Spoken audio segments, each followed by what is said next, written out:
request everybody to please take in your seats as in the interest of time. We'll be starting right away. Okay.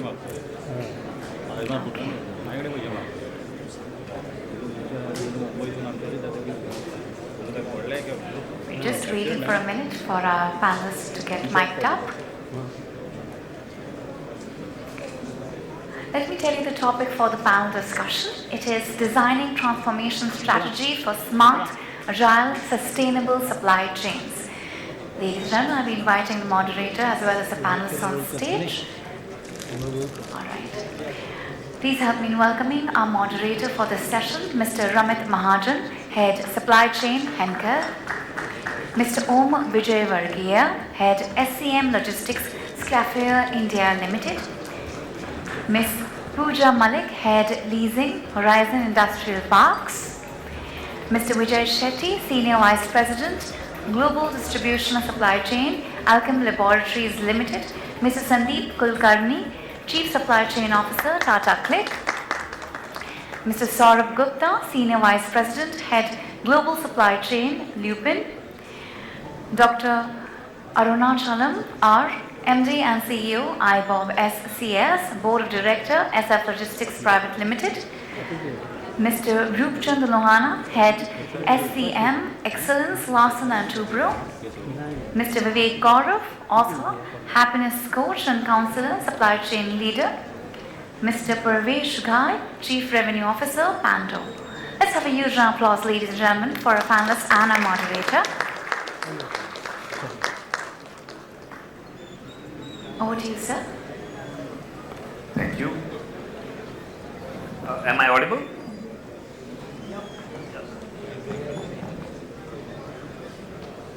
All right. Thank you for having such a vast audience here, and thank you to all of my panel members. What we are going to do is, this is, since we have such a learned forum here, I am going to ask them a few questions. We'll try to also put some time for audience questions in the end. So do let us know in case there are questions for us.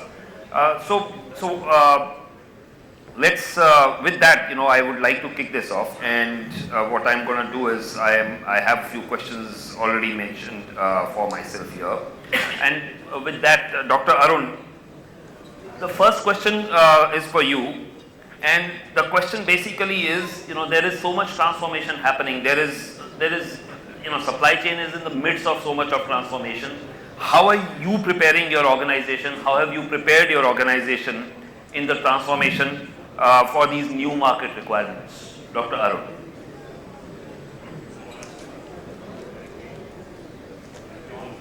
I think his mic is not working. No, I don't think so.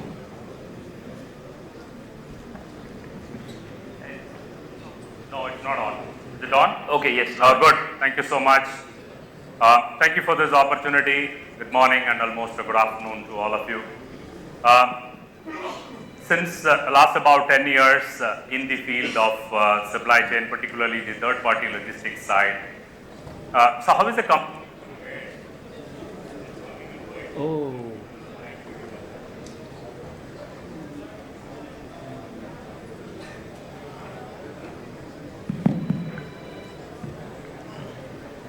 Thank you so much. So preparedness for the market requirements, how we have got ourselves ready.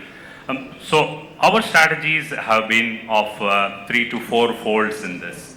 Number one, the people centricity, the mind of the senior team, colleagues, how the leadership has impacted them in terms of getting ready for any of the new market changing requirements. Precisely today, the speed is the essence of business. In some business, cost becomes the essence. In the third one, the sustainability is the essence. Fourth one is the tech. So these are something in terms of mindset of the team, leadership is extremely important. So we prepare ourselves. Number two is, in the earlier days, technology was only for social messages spreading and so on and so forth. Today, practically we use medium like WhatsApp, for completely our business activities. Clients also do use it, becomes very comfortable.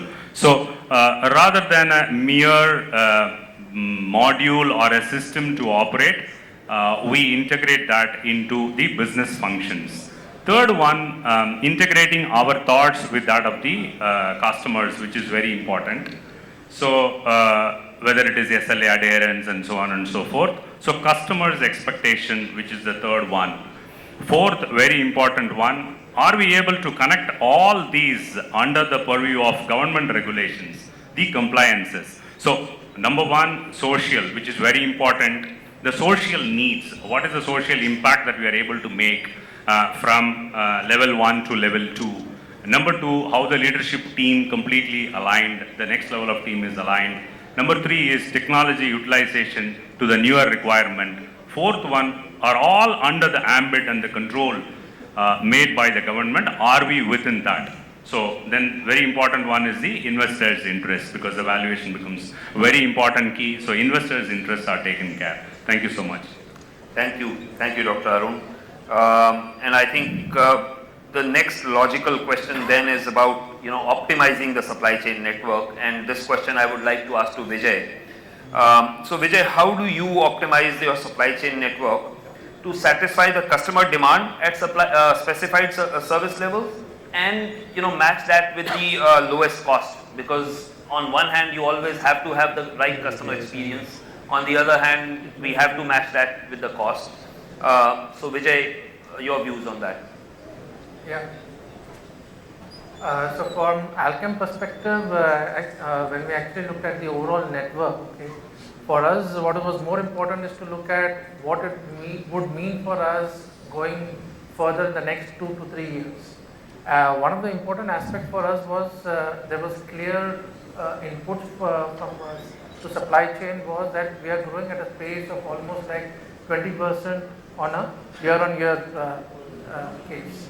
At the same time, we are going to add more products, more divisions, more new product launches were supposed to happen, and basis that we had to design a network in such a way where we would be able to close. Like for example, cold chain had a different business model where we had to interact with the sales field force as well as the doctors at times, and also make sure that the products are supplied within the couple of hours, or at times making sure like you have a network of distributors who can do that for you. Okay? So wherever we found that gap, we made sure we appointed new distributors. We also filled the gap by opening up new setup of infrastructure when it comes to cold chain, trying to make sure 2 to 8 degrees is managed well.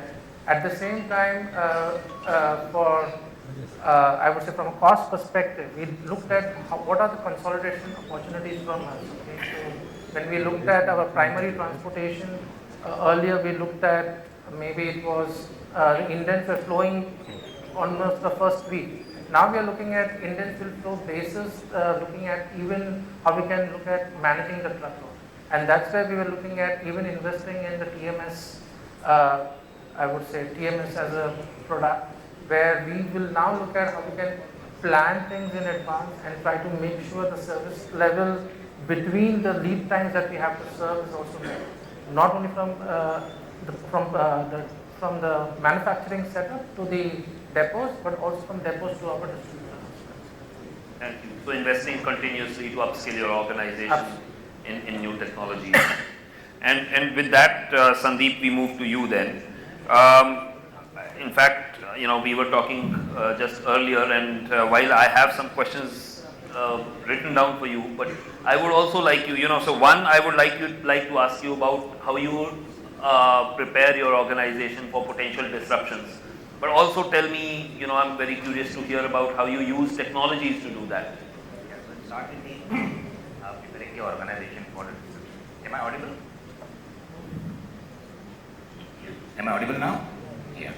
So I'll start with the question, how do you prepare your organization for a disruption, right? So I come from an armed forces background, and there's a very famous saying that the more you sweat in peace, the less you bleed in war, right? And as all of us know, the COVID caught us off guard, all of us, right? And then what we realize is that there has to be a structured mechanism in place to ensure that your supply chain is ready for any future disruptions. And while there are many off-the-shelf or very famous mechanisms available such as Bayesian technique, MLP and all, we developed our own technique and we call it as a 3D technique. So 3D stands for first is to define, second is to detect, and third is to deploy. So in Detect First, we adopted a strategy called recovery and resistance. So resistance is creating the redundancy in supply chain, providing a resistance for disruptions to happen. And the recovery is how fast can you recover once the damage happens, how fast can you communicate to your customer, what is the time taken to bring the operations back to the normal. And as the next step, we actually plotted all the impact or all the events that could go wrong against the impact and the frequencies. Just to an example, COVID is a very rare occurrence event, but has a very high impact. So that lies on the one end of the spectrum. The other end of the spectrum probably is delivery channel disruptions, which keep happening often, but has a very little impact onto it. And everything else lies between these two ends, right? So that is about the define stage. And then detect, we adopted a very simple technology. We know how the shipment flows, right, from one point to the other point, and what are the SLAs and at what time a certain scan should come on that system. So any untimely scan is a probable cause for a disruption or a defect. So that is how we detect anything going wrong. And once you have detection done, then you deploy basis is it a recovery technology or is it a recovery strategy or a resistance or combination of these two. So that is what we have done. Just to sum up, with this strategy and mechanism place, we will be able to avoid all the disruption. Probably the answer is no. But then we will be very well prepared to handle any eventuality, any disruption that occurs in the future. Just address to your next question in a couple of minutes is that the use of technology is what we have done. I'll give you a simple example. So there is I would say a concept called RTO, return to origin. When the shipments are delivered to the customer doesn't accept it but sends it back. And now just imagine the cost involved into it, the to and fro logistic cost, the potential fulfillment in that system or that shipment. So we created a prescriptive algorithm using machine learning. So that algorithm checks what are the main causes of this RTO happening. One of the main causes is the address. So gibberish address where pin code is not there or probably no apartment, no city is mentioned. So every single order that algorithm checks and says this is a green order, you send it out, or this is a red order, you probably do not send it out now. Right? So that one kind of evidence or one kind of intelligence that we get even before we ship the order. So there are many other such machine learning, predictive and prescriptive algorithm we have, but probably we'll discuss it in detail later. Thank you. Fascinating. And I really hope the audience is getting a lot of takeaways out of these insights. It's there's always this debate about whether AI is going to take away our jobs, but here's a clear example of how we enhance our jobs through the use of AI. And so Saurabh from Lupin. So here's a question. We talk about KPIs in supply chain. What I would like to ask you is, how do you measure agility in supply chain? How do you use KPIs to measure agility in supply chain? Can you throw some light on that? Sure. Thanks, Ramit. I'm not sure it's working, but that's probably and thanks for the question, Ramit. Agility is being used so often these days, and not just these days. I think it's been going on for many years now. It's important to understand what does it mean, right? A lot of time we believe, and many of us, including me for some years, I used to believe agility is all speed, right? Get closer to get faster to the market, but that's not the case. Agility is all about how we respond to those external conditions, the market changes, the demand changes, even the supply variabilities too, right? So it's important to kind of look at what are the enablers, right? What do we understand an organization to be agile to really look at external conditions and those market changes. So the number one, I believe, is responsiveness. There will be times where the demand comes in, right? It could be forecasted, it could be non-forecasted, but important for the customer is how quickly we are responding to the requirements, right? And that has its own nuances, right? In different industries together. In probably a fast mover consumer industry, it could be in ours, in an industrial segment, it could be in days, right? So it depends on what a customer requires us to be responsive. Second is adaptability, right? A lot of things externally are changing with respect to technology. We spoke about it with respect to the choices, right? The consumer want many choices from us. So how quickly, as an organization, as a supply chain, we are adapting to that and offering those choices to the consumer is very, very important. Third is flexibility. Are we flexible, right? You know what? The ops guys take a lot of pride in productivity, efficiencies. Yeah. To me, these KPIs do not matter as much as long as it doesn't help the customers. We can really optimize the KPI in silos, but are we flexible to really tap the market? It could be anything, right? So that's the third important thing. Fourth is robustness. Yeah, many years, last 4 years, we have seen how disruptions has come in different shapes and forms, be it pandemic, be it geopolitical situation, be it any natural calamity.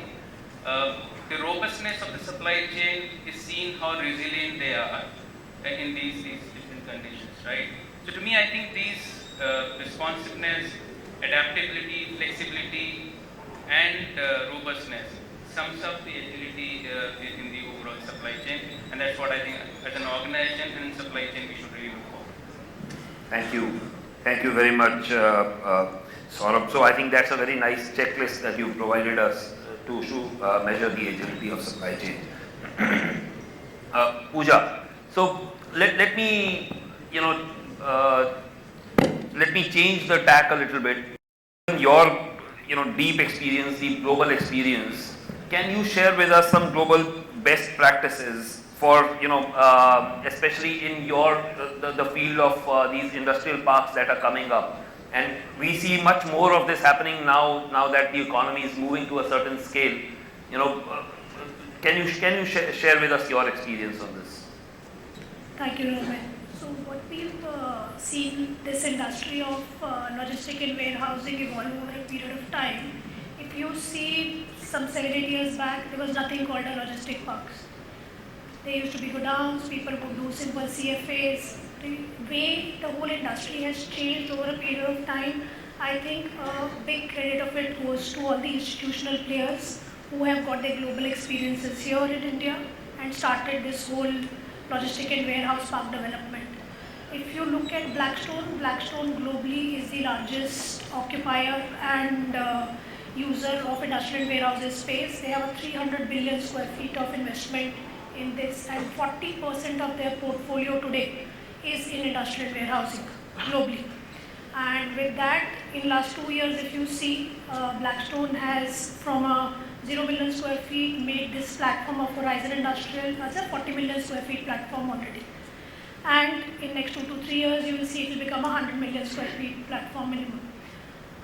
Why all of this is happening? Because of the way the whole industry of logistic and warehousing has changed.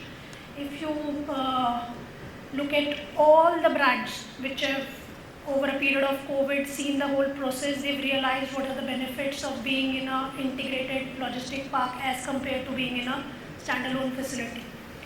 Now with that global experience, what we've seen is that there are few things that we've now started to do in the parks that we are building, and there are a couple of acquisitions that we've done. We've started to do those modifications in our existing parks also. So to start with, we've done a lot of exercise with a lot of our partners to understand what is it, which are their pain points today. So to start with, we have designed our boxes in such a manner that the in and out of material is extremely efficient for them. In terms of the ratio of boxes, length is to width ratio of boxes. In terms of the height required by them, is a vertical movement of material easier for them? Does the height add a benefit? What should be the spacing between their racking aisles? What should be the column spacing? So we've studied all of this, and then we've evolved our designs. We already had a design in place, but we've evolved our designs to match the requirements of the fast pace with which today the material moves in and out of the parks. Secondly, when our partners were working in a standalone facility, they had a lot of hassle of managing the parking for trucks, the security of their premises and all. That's a big thing that we've taken away from them, and we've designed our parks today to take care of 100% security, safety for employees, for materials, for all the equipment.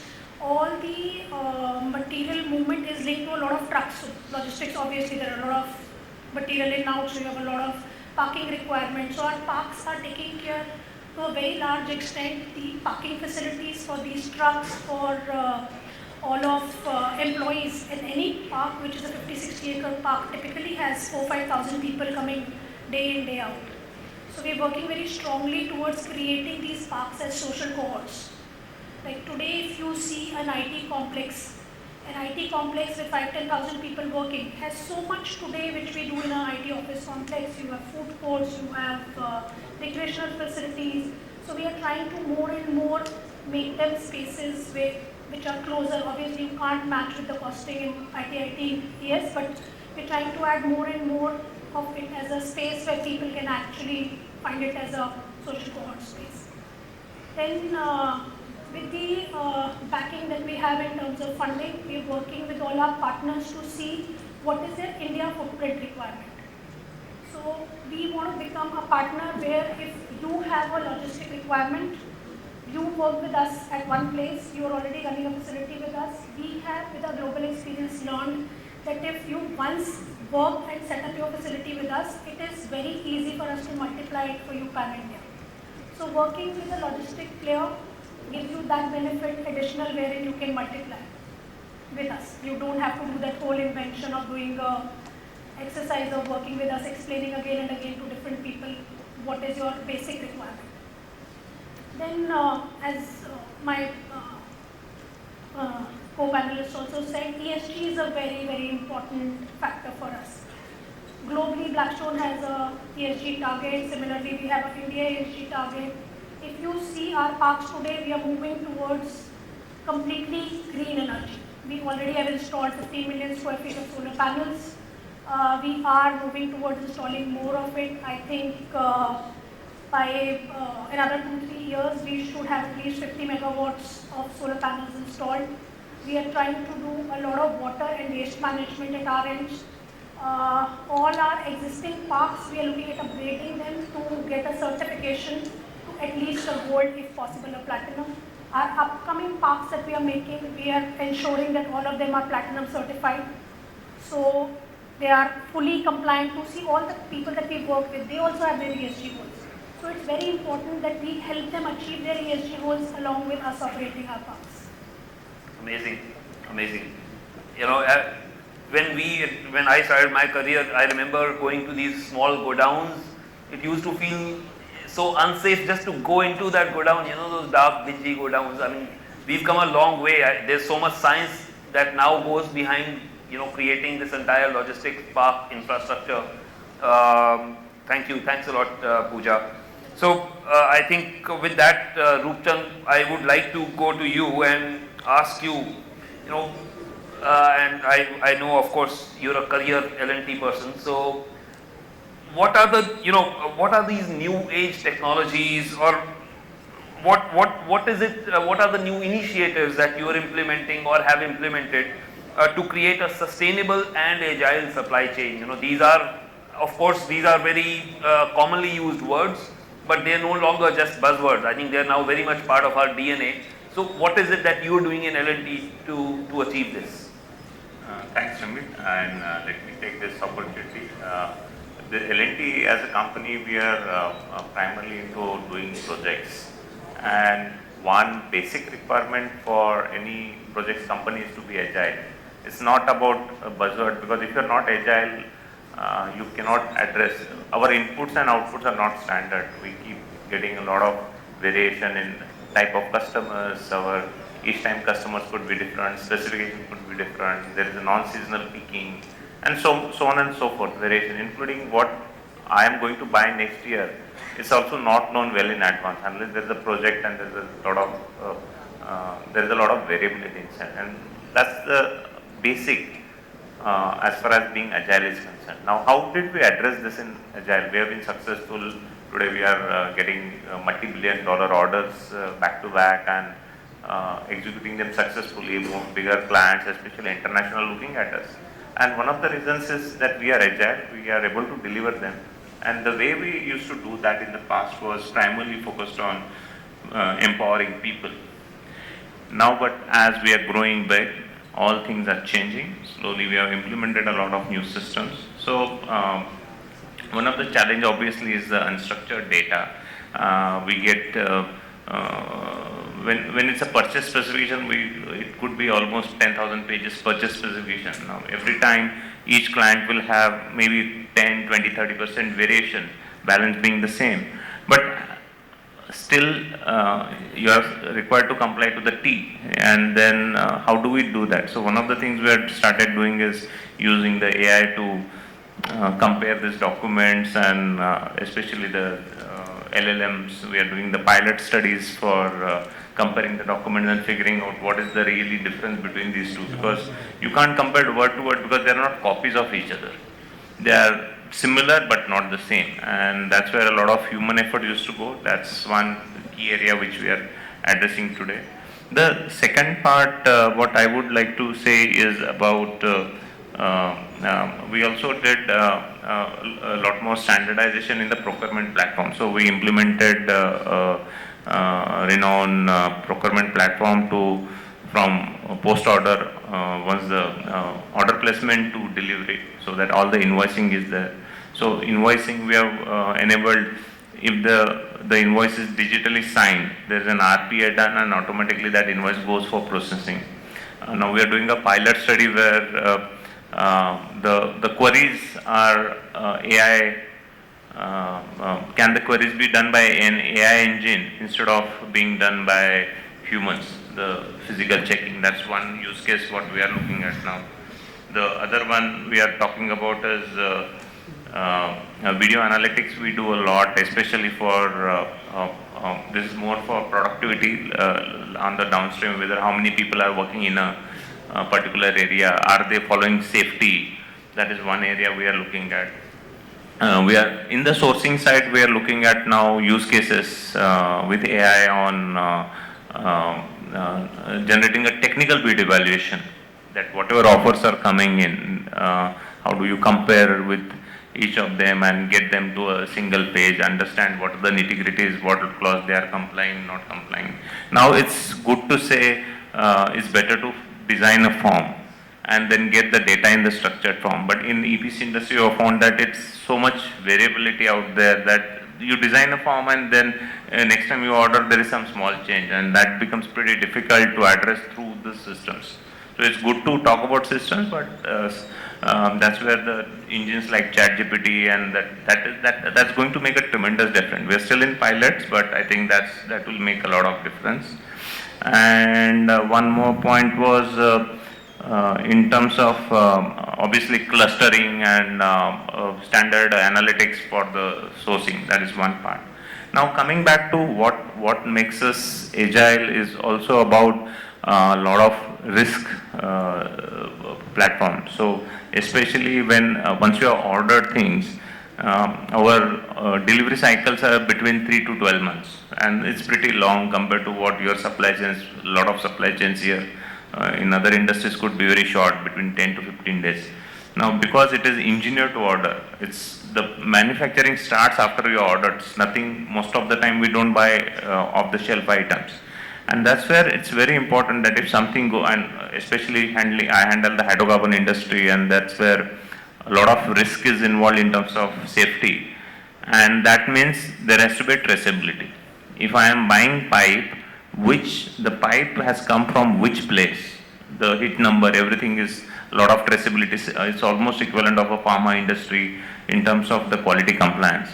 Now the question is, if there is a risk suddenly comes up, I can't go last month, 6 months down the line, I realize he is not going to do. And the one thing in project business is, you will make money if you finish the project on time. You delay it, you will lose money for sure.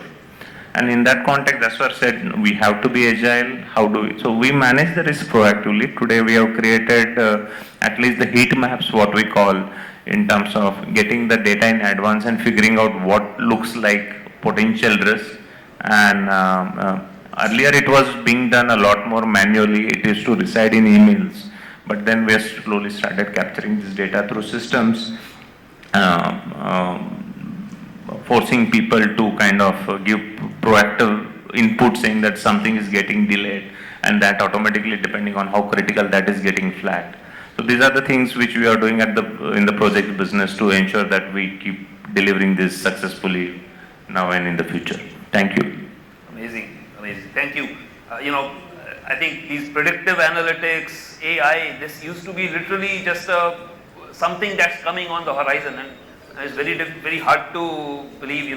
We are already here. We are all pretty much using these technologies, and since the topic of technologies is such a fascinating one, I want to stay on this topic for my next question, Om. What about you? Tell us what new age technologies are you using? What is it? How has been your experience with all of these technologies? Thanks, Ramit. So before coming to the technology topic, let me say, I'm from the automotive supplier side, so my views are more on the automotive supply chain. Lot of volatility in the supply chain of automotive market. We have seen orders are going up or going down, especially during the COVID period. We have seen many volatility in this market. Apart from that, many geopolitical situations like Ukraine-Russia war and other things have been put a lot of pressure on the supply chain of the automotive industry. So supply chain agility is very, very important, and nowadays supply chains are being designed in a manner that we can add more and more agility into it. Sustainability also one of the topic which is very important these days. Boardroom discussions are happening, and everybody is working in this direction. And supply chain is the area where we can do a lot on the sustainability side. We can do a lot on the CO2 emission reduction. So how the technology is going to help us in the sustainability and the agility both. So there are several technologies nowadays available which supply chain team can use and definitely improve the agility and the sustainability both. Let me start with one of the example, like how we can connect with our freight forwarder, with our transporters, get the real-time information of our supplies and correct our planning. So planning can be definitely improved through the real-time availability of the information. Recently, we have introduced one tool in our supply chain, in the global supply chain as well as domestic supply chain both, where there are software service providers who had connected our service providers and our portal together through the EDI connections, and we are getting the real-time information of our material. If any kind of a demand change happening in India, we are adjusting our requirements, our orders immediately, and that is really helping us to reduce the inventory in our overall system. When we are reducing the inventory, then definitely it is helping me to in the sustainability also as well as agility also. If we talk about many other digitalization projects which we have recently introduced in our warehouses, where either picking methods or the packing methods all are digitalized, and when this digitalization is happening, we are doing the work faster as well as reducing the uses of the papers. Again, it is helping us in terms of in the sustainability side. Digital twin is one of the technology where definitely we can use and we can make our in a manner that supply chain will be more sustainable and the agility will be into the supply chain. So all these topics are there. AI, our co-panelist has already talked. So technology is available, and still I believe that we are not still properly or adequately using the AI into solving our problems. Lot of scope are available through the AI where we can analyze our data and we can find the solution. So that is very, very important that, okay, how better we can utilize the AI and help our overall supply chain systems. So there are technologies available which are definitely solving our supply chain problems. Fantastic. Thank you. Thanks a lot, Om, for that. And I mean, digital twins and true use of technology to actually achieve the agility in the system. Great. Parvesh, there's a very, so far we've not spoken about this, but this is a very important aspect of designing the supply chain. Voice of customer. How are you utilizing voice of customer to design your supply chain strategies? Yeah, thanks. Good morning, everyone. It's a good morning. I thought the energy was dropping, so I thought I'll bring some energy into the discussion. Just to give a brief background, I represent the tech side of the view on this panel, and having worked with SAP, Microsoft, Oracle for more than almost 2 decades, I represent a logistics tech startup headquartered out of Chicago, and we are working with global Fortune 500 brands, right? Actually, very interesting. If I give a sports analogy, and in the sports analogy, all the companies and brands and industries which are represented here on the panel or in the room, I'll say for someone like us from technology, we get a ringside view of how the sports or the game is being played, right? And the way game is being played, we analyze, we look at the data, we look at the trend, we look at the insights and try to then help, work, partner with companies to be able to gain the most, to be able to lift the game in the way they compete, win, bring speed, excellence, etc., agility, all those elements, right? So with that context, let me just highlight what we learn as we see different brands, different companies across different industries, across different geos play the sport, let's say run their business in a supply chain context. What are the 3 or 4 or 5 trends that we are seeing?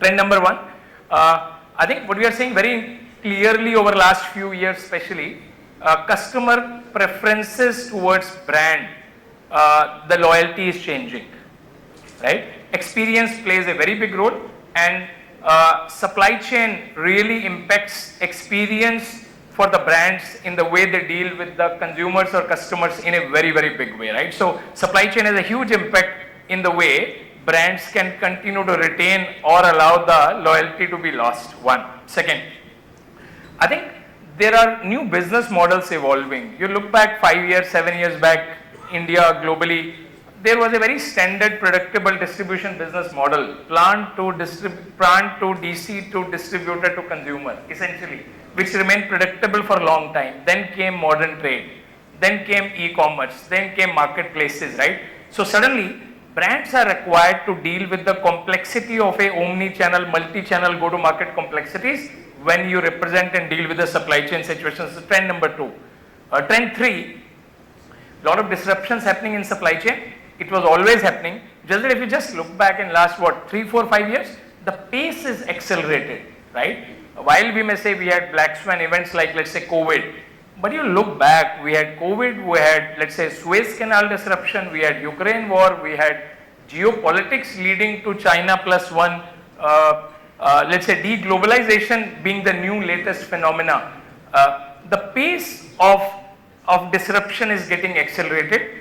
I'll use a term, decades are getting compressed into years and quarters and months, right? So all the organizations, brand leaders need to be prepared to deal with this third trend, right? Third. 4th, supply chain leaders who used to be part of the organizations typically used to represent the back office house of the business. I think I can say, having even engaged, interacted with a lot of people here on the panel or in the audience, supply chain leaders or a function is getting actually a seat on the board, right? Why? Because it's becoming a true revenue driver. So these are the 4 trends I'll call out, as I said, with a ringside view that we see as various brands across industries, across geo play the sport. If that is a trend, what are some of the things that we are seeing again, same set of companies, brands across industries you're doing to be able to counter these trends and become ready for the new world? I think a lot of stuff around sustainability, agility, technology, etc. is being spoken. But again, 3 or 4 things stand out. Maybe I'll call out 4 things, a 4x4 matrix, 4 trends and 4 strategies that we are seeing organizations are taking. One, I think historically distribution manufacturing companies have looked at building supply chains with a supply as the focus and the view, right? So what do I mean by that is typically the key focus used to be how much you can produce, where you can produce, where do you buy, where are your suppliers, and then you supply to the customers. I think in last 3 to 5 years, a big shift which companies are trying to bring, and the ones which are struggling to be able to bring this shift, they are actually struggling, losing market share against the peer group companies, is move away from a supply-driven supply chain word to more agile, real-time, demand-driven supply chain word, right? Which means you need to capture the demand across multiple go-to-market channels with all of these disruptions happening as good as real-time, and then bring agility in your execution ability to be able to deliver the products to these customers at the right place, right time, right quantities across right channels. Just imagine, right? And it takes a lot of stuff to be able to deliver this successfully. So that's one trend. Second, I think Saurabh and few others spoke about agility in supply chain is becoming a competitive edge. Historically, companies have used traditional forecasting, demand, S&OP forecasting models to be able to run the operations. But what we are seeing is agility in supply chain in the way operations are run actually triumphs the forecasting. So that's a big strategy we have seen organizations have started taking to be able to overcome the challenges or trends that I spoke about. Second, third, I think what we are seeing is that in a large organization, supply chain is a bridge between front office and back office, right? You have the entire manufacturing, procurement, suppliers, operations, and then you have the entire sales, marketing, service, customer service organization. Supply chain works as a bridge, and the organizations who have leveraged technology as an enabler to digitize the entire end-to-end value chain rather than trying to look at things in pockets have made a big difference to be able to eliminate silos. Let me use the word data transparency actually eliminates silos and brings teams together to be able to run operations faster, better, efficient, resilient, agile, etc., etc. So that's the third one. Fourth, I think a lot of companies are really focusing on capturing the insights from consumers or customers. Consumer in a way that a lot of brands deal directly with the consumers. A lot of brands deal through the distribution channel with the consumers, right? Various go-to-market channels. So whether it's consumer, whether it's customer could be a distributor, dealer in this parlance. A lot of organizations are trying to see how do they capture the profile, preferences, taste, give customers various channels to order, buy from anywhere, return anywhere, pick up anywhere. All of those things again with the spirit of trying to transform the experience, bring agility, ensure that products or supply chains are delivered in a very agile way, or products are delivered to the customers in the most agile way, right? Fourth. Fifth and the last thing, I think what we are seeing is that different companies are at different stages, and typically 4-step approach, some of the ones who have not evolved versus some of the ones, I'll use the word, who are best run, have taken. These 4 stages are running a proactive supply chain environment or a business, moving to, let's say, running a reactive supply chain environment to a proactive supply chain environment to a predictive supply chain environment to a transformative supply chain environment, right? So typically your reactive is how do you react to all kinds of events happening, versus predictive is how do you predict the events and get ready for preparing your organization to deal with those events with agility. I'll give you an example. One of the large global CPG companies during the COVID time, first wave they had no clue how to react or become predictive, so they were reacting.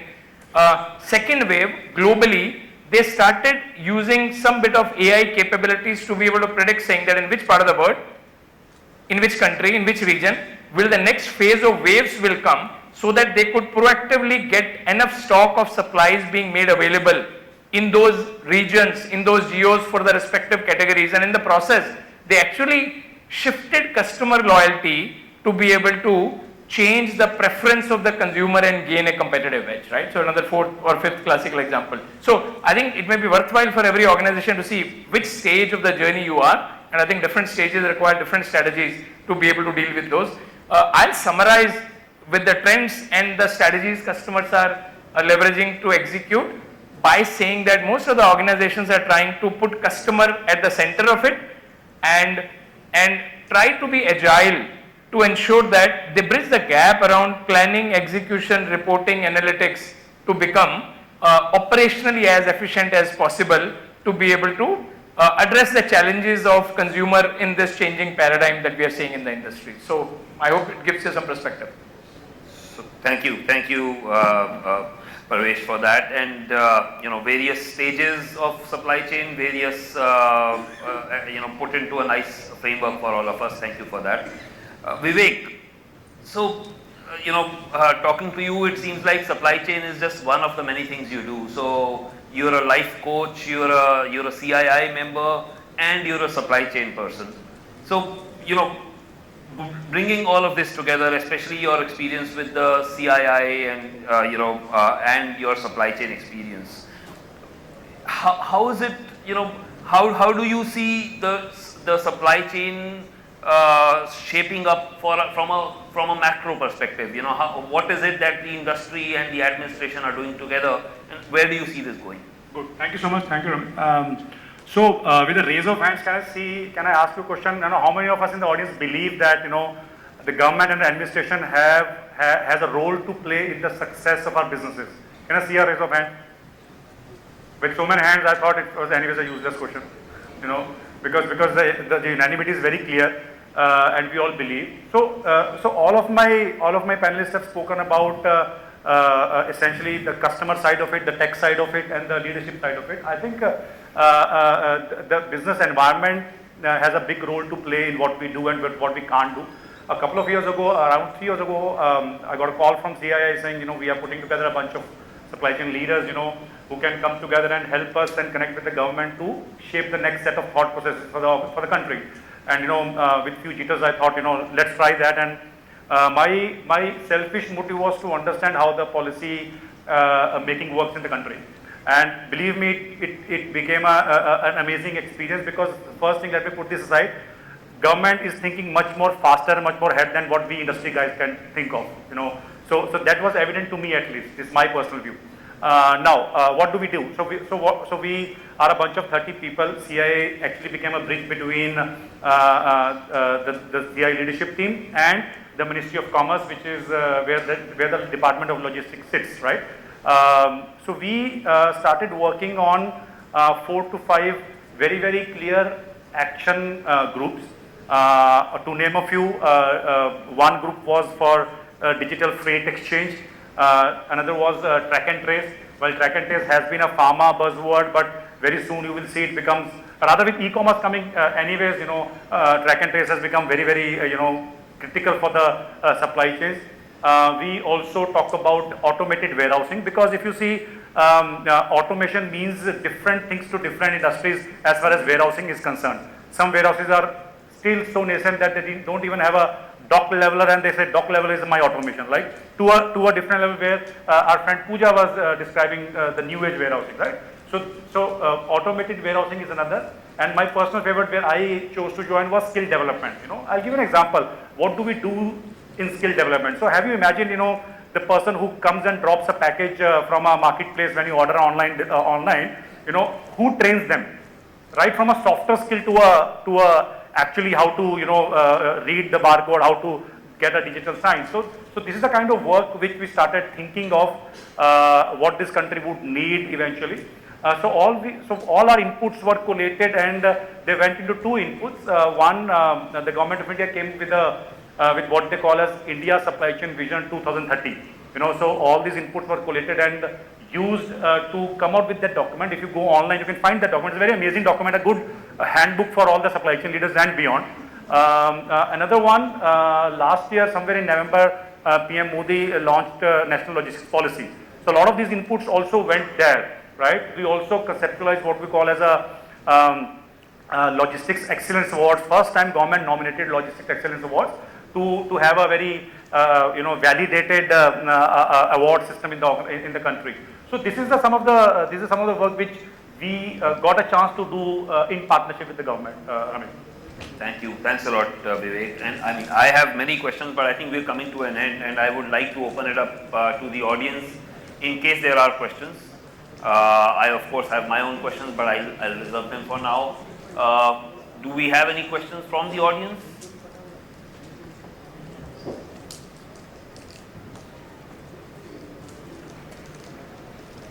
Any questions from the audience? Or we can, I mean, I of course have my own questions to continue asking the team.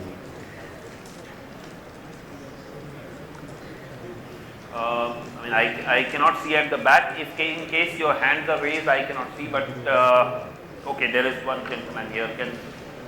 Can we have the mic, please?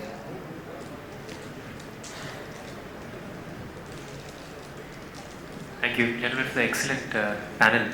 My name is Raj Saxena from Logistics Now. We are a Shell and Flipkart-backed startup. And question immediately to what Vivek mentioned, the amazing Vision 2030. If you can take any one of the 5 themes, and how close are we to that vision, and perhaps you could just cover 1 or 2, maybe the digital freight exchange and skilling one, would be very helpful. Thank you. Great. So I'll just quickly address this. So in terms of execution of the vision, we are already seeing execution because the logistics policy is already in place. That's one big element of this vision. All the global trade routes which you are hearing about as recent as G20, right? They somewhere owe their origin to this thought process that India has to become a global hub, and to be on the global logistics roadmap, right? And hence contribute to the global trade. So government has a unified logistics interface where we all can go and have the standardization of information available and all our queries resolved. So implementation is happening, right? There has been inertia in the earlier years, so now the acceleration is much more than what we used to see. So that's what I would say. Raj. Thank you. Thanks, Vivek. Any further questions from the audience?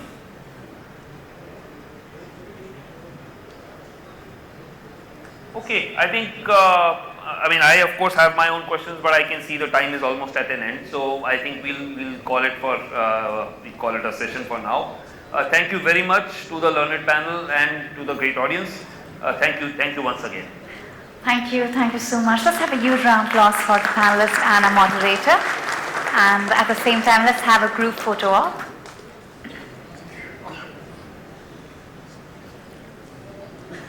Post the photo op, I also request the moderator to please hand over the mementos to our panelists.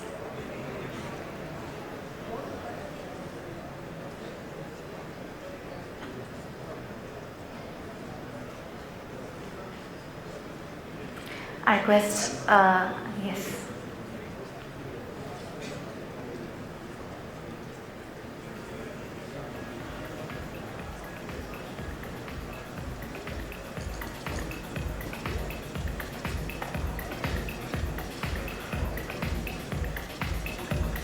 Ladies and gentlemen, on that note, we'll break for lunch. I request everybody to please be back in the next 45 minutes, as in the interest of time, we'll be starting with the next panel discussion at 1:45 p.m. sharp. Enjoy your lunch. Thank you.